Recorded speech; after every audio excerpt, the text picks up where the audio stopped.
a lot of things can leave us shook, right? Maybe it's stuff people say. Maybe you've said something before. Have you ever had one of those moments where you say something and it's like, did I just say that? And you're shook by the very thing that you said? Just me? I mean, if it's just me, that's fine. I've done it. But things can leave you shook. And this week we're going to be reading, we're going to be talking about Paul again. We got a couple things we're going to throw in, but he's writing to a group of people, and Paul is shook. And if you don't know much about Paul, that's okay. We're going to dive into it tonight. But Paul was basically this guy who at one point, we talked about it before, but he murdered Christians. Like, he didn't like Christians. He was very, very much anti-Jesus. And one day he has an encounter with Jesus and things change. And all these people hear that Paul, the Christian killer, is now a Christian himself, and they are left shook, shaken, shooken. They're left.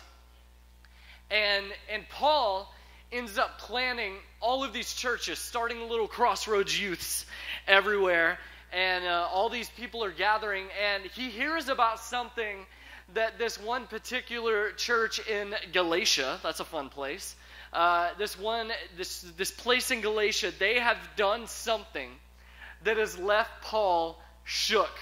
And so we're going to read through it real quick, and then we're going to kind of talk about some other things. But in Galatians chapter 1, verses 6 through 7, here's what Paul says. He says, I am shook. Tell your neighbor, I am shook. I am shook. I'm shocked. I'm shooken. That you are turning away from God so soon. Who called you to himself through the loving mercy of Christ?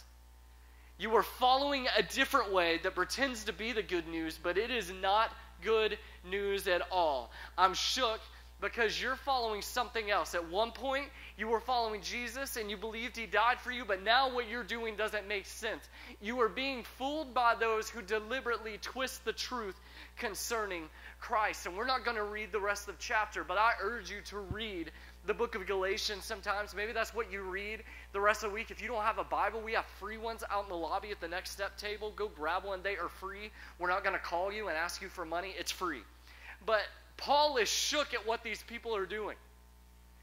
And later on, we learn that the thing that they're doing is, at one point before Jesus came, there was a thing called the Law of Moses. You may know it as the Ten Commandments. And God gave this to Moses, but then the Israelites ended up creating 600 plus more laws to help them not break the Ten Commandments. So there were 10 commandments, that wasn't good enough, and so they said, well, I don't want to break this commandment, so I'm going to make my own laws extra on top of that to make sure I don't break that one. But then Jesus comes and he starts talking about this law, because I know it doesn't make sense today, but back in this time, whether you believed in God or not, you followed these laws. They were like the laws that you did. You needed to do those, and especially if you believed in God, if you wanted God to look down on you like in a good way, if you wanted him to be happy with you, you were told, follow these laws, memorize these laws, know these laws. As a kid, you weren't singing like being sung to sleep with nursery rhymes like Baba Black Sheep. I don't know what they sing anymore. I can't remember since I was a baby. I don't know, but you were singing stuff like, I will not commit adultery. And that was like what you got sang to sleep with. You knew these laws. You knew them. And it was very, very, very much a thing that you did not break them. Do not break these laws. God will like you. Don't break them. And then Jesus comes, and a lot of people were expecting Jesus to just like completely outdo the law and say it's gone. But instead, Jesus ends up saying that he's not going to overthrow it. He's just going to completely fulfill it for everyone for all time. That he started showing people that you will never, ever be able to follow all of these laws. Even the 10, you can't do it. If you've ever lied, that does not make you a person who lied one time. It makes you a liar. And Jesus does all this radical stuff where he starts talking about how it says, thou shalt not murder, but if you've even been angry at someone, you've murdered them in your heart.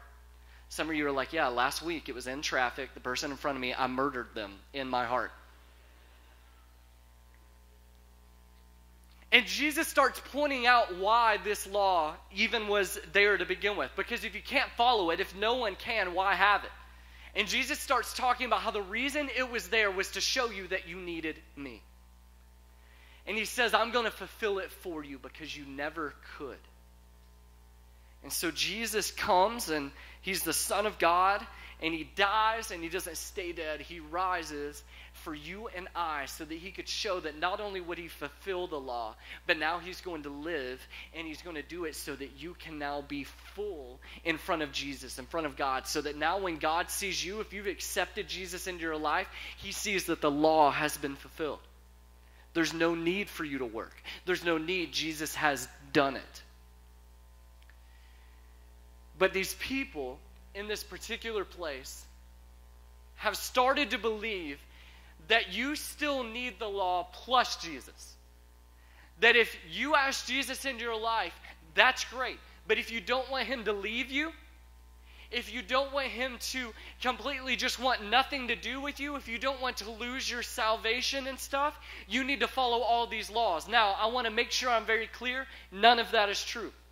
If you know Jesus tonight, or maybe tonight one of you is going to accept him for the first time into your life, there is nothing you can do because your sin is not more powerful than Jesus. That doesn't even make sense.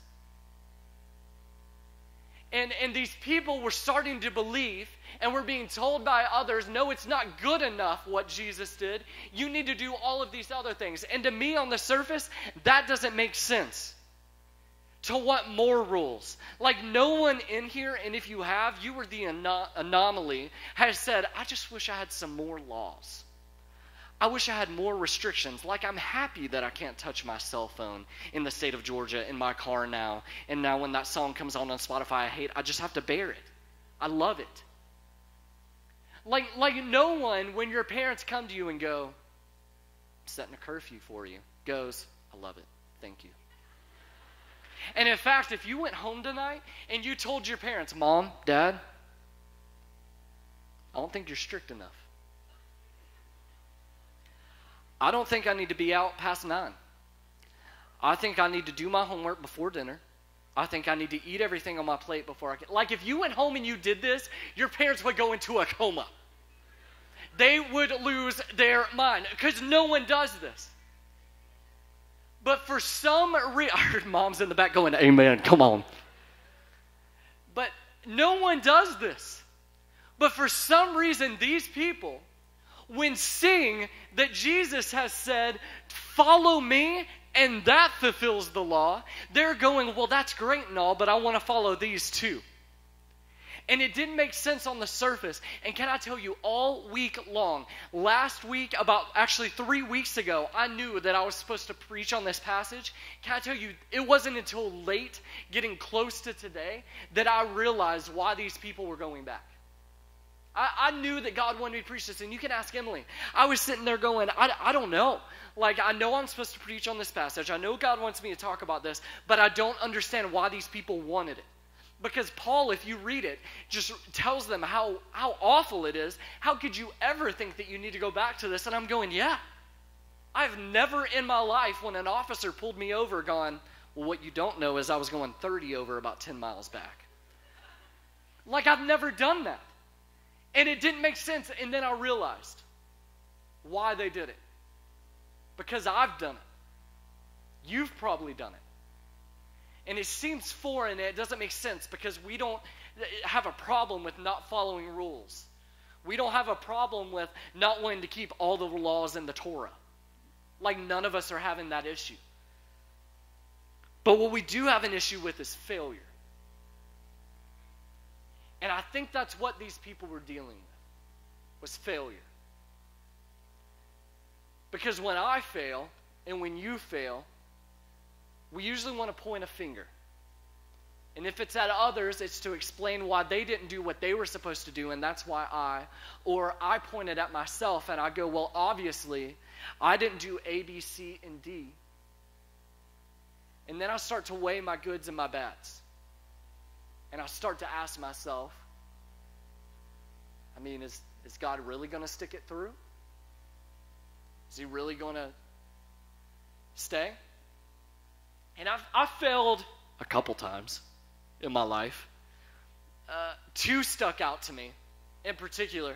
One I barely remember, and bear with me because this may have just been a crazy dream that I had, and it may not have actually happened, but I'm going with it. I have the mic. It's a great illustration. I'm using it. And so I remember how many soccer players we got in here. Soccer players? Yeah. What'd you say? Yeah? Awesome. Yeah. I'm not a soccer fan. I'm sorry. If you love it, I'm not. I think it is one of the most, even though they fall over like babies, I think they are like the most fit people because they're running the entire time, and that's why I hate it. And I remember I had to have been 6, 7, 8 years old, somewhere in that range. And I remember vividly, I had my blue shirt, you know, the one that almost looks like holographic, you know what I'm talking about? It's like that weird pattern, and it was blue, and it had our team name on it that's always like some random business in your city that sponsor it, like it's like Jackson's Pools, and that was like our team or whatever. And I remember playing, and I remember specifically never getting the ball. Now, I don't know if that was because I was bad or I was probably bad. And so I remember, though, at one point, I'm running around the field, probably like a madman. If you've ever seen the movie Kicking and Screaming, it was probably something like that. And I was just running around in circles, and I got the ball. And something came over me. Like the spirit of Ronaldo just got put inside of me. And in that moment, there was not a person in the gates of hell that was going to keep me from getting that ball into that goal. And so I ran as fast as I could, and people start screaming, and I'm like, they're cheering me on. This is my cheering section. They're like, Cody, Cody. And I'm like so excited, and there's no one in front of me because this was the age where there's not a goalie because no one's going to score anyway. But guess what? They didn't count on me. And so I'm running, and I score, and I'm pumped. I probably slid on the ground, did the pump, did that. I don't know. I was celebrating like crazy, and it was awesome. And then I turn around, and everyone's just standing there staring at me. And I realized in that moment that I'd scored in the wrong goal. I never played soccer again. Because I failed. I wasn't going to show back up to that thing. And then I remember playing t-ball. These all relate to sports. Don't judge me. I promise I'm good at least one decent. And I was playing t-ball. And you know how when you're playing t-ball when you were a kid, there was always that one kid that looked like he was at least 35, and he had a mustache, and I swear he had a tattoo. But he said he was 10. I don't know. And I remember specifically, he walked up, and you hear the coach go, back up. And I was in the outfield, because in t-ball, if you're in the outfield, it's because you're terrible, because the ball's never making it into the grass. Today it did. And this guy wound up. He brushed his mustache aside. And he whacked the ball. And bro, it came straight to me. And I was very inexperienced because just like in soccer, I had never touched the ball because it never gets that far out there. And I hold my glove up. You see where it's going. But then I realized I can't see the ball. So I'm thinking any second now it's going to fall into the palm of my hands and they're going to hoist me up on their shoulders. And I hate baseball so much that I don't even have a baseball player to compare myself to in this moment. I can't think of one. Mark McGwire, that's the only one I can come up with. And no one in here even knows who that is besides the people over a certain age. And I'm holding my hand up and I don't feel the ball. And so at the last second I go, where is it? It was on my face. And the ball whacks me in the eyeball, and I fall over like a soccer player that just got touched, and I'm like freaking out. And in my imagination, they took me off on a stretcher, and everyone was like, we'll pray for you. But really, I just got up and walked to the dugout like a loser and put ice on my eye, and I never played baseball again. And you have stories just like it. We all do, because at the core, none of us really like to fail. None of us do. And I never went back to those things because, to be honest, I didn't want to fail again. Like, I never wanted to be, especially in a sport when you're in front of everyone, I didn't want to fail in front of everyone again. And it gets especially touchy when it comes to your relationship with God. Because all of us fail. The Bible says everyone falls short of God's standard. That includes after you become a Christian. Now, God sees Jesus' sacrifice on your life, but if you've been a Christian for more than an hour, you know that your habits don't die right away. And the sin you get hung up on doesn't go away immediately. And you still struggle. And we talked about temptation last week. But what happens when I fail and I don't know what to do next or how to recover? What happens when the time comes and I actually fail and it leaves me so shook that I start wondering if I believed in the beginning at all? Because I start asking myself, if I fail this often, does that mean that I even know God? If I fail this often, does that mean that I even gave my life to Him to begin with? Because why would I be failing this much? And I think that this is where the Galatians were at. That they had realized that they were failing. And they're following after Jesus, and that's great. But why does sin keep creeping into my life? And so they start to weigh their goods and their bads, just like you do, just like I do. And they mess up, and they fall, and they stumble, and they start to go, do my goods outweigh my bads? Has all of the good things I've done for Jesus made up for this bad thing I just did? It's natural for us to think that way. And then when we realize that for some reason we can't get past the sin that keeps hanging us up, we start thinking of good things that we can do to make up for it. And maybe if I do enough good, it will outweigh my bad. My goodness, it sounds like the law.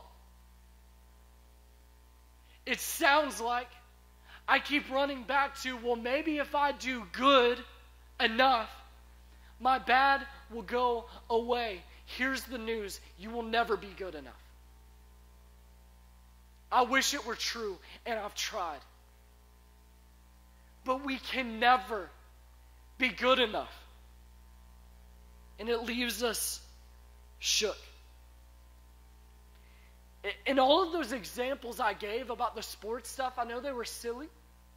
But in every single one of those situations, I was trying hard.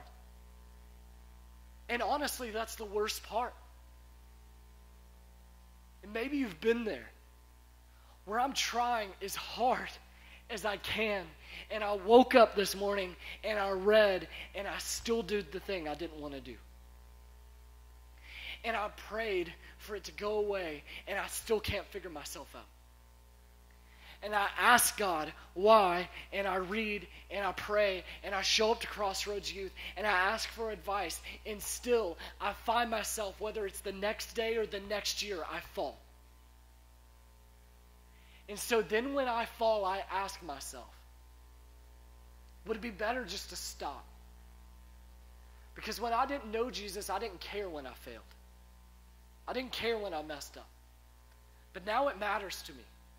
And I hate the feeling that I keep failing. I want to read a story to you, because these moments are dangerous.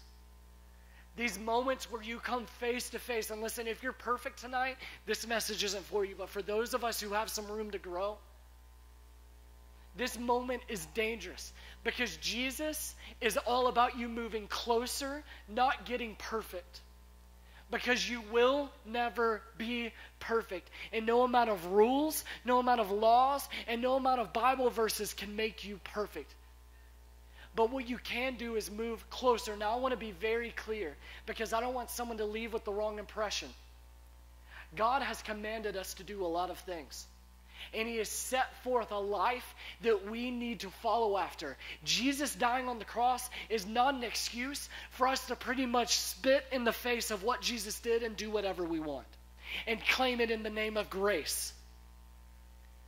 But rather, it's a covering for the times when I'm pursuing Jesus at all costs in any way that I can, knowing that I'm still going to fall and I'm still going to mess up. And people in the room, if you haven't yet, you are going to go through a season in your life, and I pray it doesn't, but the odds are that it will, where you question whether you believed at all, because you're looking at the things that you do and you're going, I don't want to do them, but I don't know why I do them. And the guy that's writing the passage we're reading actually said that. He told some people, I don't understand because the things I want to do, I don't do, and the things I don't want to do, I do them. So if you've ever been there, you're in good company. And listen, if you started to question whether you believe at all, and if God is still good, you do believe, and He is still good. If you know that you've asked Jesus into your life, you know Him. And the enemy wants nothing more, John 10:10 says, than to steal, kill, and destroy. And often I've learned that the enemy doesn't have to do something in my life. He just has to wait for me to mess everything up. And then he'll swoop in and tell me all the things I did wrong and how God doesn't have a plan for me anymore. But you see what the enemy doesn't know, and what he's trying to convince you of, is that sin, even the sin that I'm going to commit in the future, has already been paid for by the cross. And when he speaks, failures disappear. So when the enemy comes at me with accusations about what I've done and about how it changes God's view of me, I can look at him and I can remind him that I'm who God says I am. He says I'm redeemed. He says I'm loved. He says I'm cherished. And he said I'm forgiven. But when we fail, it's hard to remember that. In the moment when we come to this intersection of I failed and what am I going to choose to believe is important, because many of you and many people who aren't here tonight have reached a point where they failed and they failed and they failed, and they've asked the question, why even follow if I'm going to continue to fail? And they go, well, maybe I just shouldn't. And I believe it's because we have a wrong view of failure. If you were at Fusion Conference, we talked about Peter. There you go. And it was totally a God thing, because that weekend, do you remember what our executive pastor, Glenn Underhill, talked about in the service? Peter. Peter's name means, Peter was one of the shiftiest people in the Bible you'll ever meet. Because Peter denies Jesus to his face. Jesus is going off to be crucified. Someone asks him, do you know him? And he denies him. Peter at one point is called out onto the water to walk after Jesus, and he falls. Peter lost faith, if we want to call it that, all the time. Yet somehow, Peter ends up being the person that starts this whole thing off. That starts the church. Like, we are in here today because Jesus told Peter, I need you to start this thing, and him and the other disciples did it. How can he do that? I believe it's because he has a correct view of failure. And I believe tonight, and I just want to read one last story to you guys, that this is how Jesus views our failure. If we can get this down, this room will be unstoppable. And if you haven't listened at all until now, zone in. I've got about 5 minutes left. That this story that we're about to read, shows us how Jesus views failure, and he wants you to know it tonight. Because if you've got some stuff in your life that you can't get over, if you're wondering if God still loves you because of what you've done, this is for you. It's in John chapter 8. And we're all going to read it. It'll be up on the screen. Verse 1, Jesus returned to the Mount of Olives. But early the next morning, he was back again at the temple, and a crowd soon gathered. And he sat down and taught them. And as he was speaking, the teachers of the religious law and the Pharisees brought a woman who had been caught in the act of adultery and put her in front of the crowd. First of all, how'd they catch her in the act? Maybe it was with one of them. Teacher, they said to Jesus, this woman was caught in the act of adultery. And the law, everybody say the law. The law of Moses says stone her. The law of Moses says because of what she's done, she should die. The law of Moses says because of what she's done, that is now what she is. The law of Moses says that because of what she's done, she can't recover. And they look at him and they say, what do you say? They were trying to trap him, verse 6. They were trying to trap him into saying something they can use against him. Here's something you need to know about the enemy in your life. He's trying to get to you so that he can get to God. These Pharisees didn't care what happened to the woman. They wanted to get to Jesus and expose him and bring him down. Let me tell you, the enemy's number one goal in your life is to lead you astray and try to defeat you so that he can hurt God. Because God wants nothing but life for you. They were trying to trap him so that he could say something that they could use against him. But Jesus stooped down and wrote in the dust with his finger. And they kept demanding an answer, so he stood up and he said, all right, but let the one who has never sinned throw the first stone. All right, but let the one who has never sinned throw the first. We're going to do it one more time. This is important. All right, but let the one who has never sinned throw the first. Then he stooped down again and wrote in the dust. I don't know what he wrote. Some people, and this is my favorite one, believe he wrote the girl's name. Because they said this woman, this is what she is. I feel like maybe Jesus wrote out her name. Maybe it was Rebecca, and maybe he wrote Rebecca. Because all these people, and maybe this was her profession. Maybe she was a prostitute. And maybe she had kind of decided, since I failed, and since I've done this all my life, it's who I am. And so nothing these Pharisees were saying surprised her. And maybe Jesus wrote her name. I hope one day I can know. Here's what I want you to imagine for a minute. I want you to imagine your name being written by Jesus in the dust, in front of all the things, all the thoughts, all the people, all the things that want to accuse you. And when the accusers heard this, they slipped away one by one, beginning with the oldest, until only Jesus was left in the middle of the crowd with the woman. Because when Jesus speaks, things that accuse you got to go. Then Jesus stood up again and said to the woman, where are your accusers? Didn't even one of them condemn you? No, Lord, she said. Jesus said, neither do I. Go and sin no more. Now, that last part bothered me this whole week. Because here is this message I'm preaching about how you can never reach perfection, and Jesus tells this woman, sin no more. Oops. And then I realized this woman had failed so much that her sin was now her lifestyle and was the title she gave herself. And everyone around knew it. And in that way, she went back to the law. In that way, she went back to my bads define me and my goods earn favor with God. And many of you in here tonight, whether you've thought about it before or not, whether this is your first time in this room or not, whether you know Jesus or not, the enemy will try to plant in your head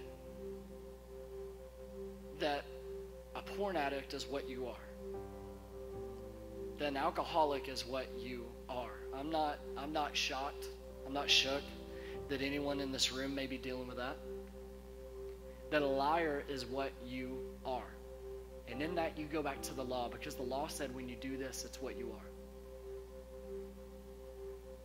But Jesus says from the cross, because I did this, this is what you are. And I want to paint this picture for you before we end. Because your failures do not define you. Like I said, faith without works is dead, but your works do not bring about your faith. Jesus died because following after him, because of his death and his resurrection, will lead to you being able to follow in your actions the path that he has laid out for you. But your actions do not define God's love for you. Because Jesus tells the people that were accusing this woman, he who is without sin, throw the first stone. But there's only been one that's without sin, and that's Jesus. And so there's this picture I want to paint for you of Jesus dying on the cross. And he goes to the cross for you, your name written in the dust. And Jesus dies, and everyone's wondering why. And for 3 days, what's going on? No one knows. He dies, he's buried, and he was in a tomb where a stone was rolled in front. And listen, when Jesus rose, the one who was without sin threw the stone that wanted to keep your sin and your past captive. Because when Jesus rose, it took away all of the things that you would ever do if you accept him.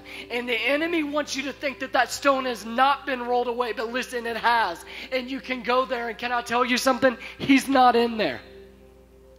And he did it for you.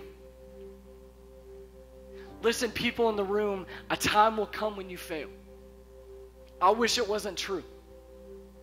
The question is, what are you going to do after? Is your life going to be defined by the style and the version of sin that you go and that you do? Or are you instead going to say, I'm not defined by that. In fact, I'm going to overcome that because of Jesus. And it's up to you. I feel that something could change tonight in some people. Because some of you, there's people in the room right now, and you have dipped into certain sins for so long, you've drifted away for so long that honestly, if you were honest with yourself, you would say, what's the point? What's the point? And for some of you, you're right on the edge, and you came in here tonight wondering, what's the point? Can I tell you the point is that God has a better life for you, and you are free. Later on in the same book, the book of Galatians, Paul writes, it's for freedom that you have been set free. Now that seems redundant, but I feel like he wanted us to know today, 2,000 years later in Noonan, Georgia, that it's for freedom that you've been set free. Stop putting back on you all of the things that you feel like you have to do to outweigh the bad. Jesus has done it. Follow after him. He will lead you to a better life. Don't believe it? Try it. You're big, right? And you feel like you're too good for the cross? Try it. See what God wants to do through you.